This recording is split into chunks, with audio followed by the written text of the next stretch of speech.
এক কর্মকর্তাকে বাধ্যতামূলক অবসরে পাঠানো সহ নানা কারণে বাংলাদেশ সিকিউরিটি এক্সচেঞ্জ কমিশন বিএনইসির প্রতি 4 দফা দাবি জানিয়ে বিক্ষোভ করেন পুঁজিবাজার নিয়ন্ত্রক সংস্থার কর্মকর্তা-কর্মচারীরা। 5 তারিখ কমিশনের বিরুদ্ধে বিক্ষোভ ও 6 তারিখ কর্মবিরতি পালন করে কর্মকর্তারা। আর এ ঘটনার বিরূপ প্রভাব পড়ে পুঁজিবাজারে। এমন পরিস্থিতিতে রোববার ডিএসই, সিএসই সহ বাজার সংশ্লিষ্ট 7টি সংস্থা কমিশনের সঙ্গে বৈঠক করে। প্রায় 2.5 ঘন্টার বৈঠক শেষে কমিশনের প্রতি পূর্ণ আস্থা ও সমর্থনের কথা জানান ডিএসইর চেয়ারম্যান।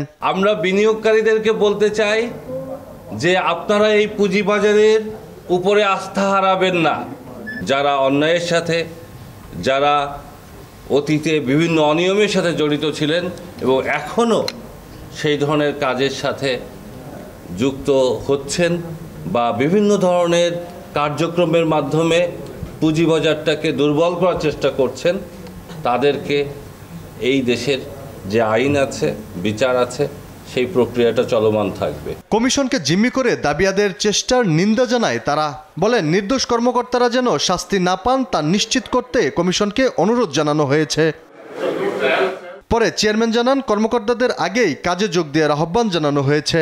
যারা এখনো কাজে ফিরেনি তাদের আবারও যোগ দেওয়ার আহ্বান জানান তিনি। সবাইকে আহ্বান করছি চলে আসতে, কাজে যোগদান করতে, এবং আমরা কাজে যোগদান করলে আমরা সামনে যেভাবে কাজ করে সেভাবেই সামনে আগিয়ে যাব।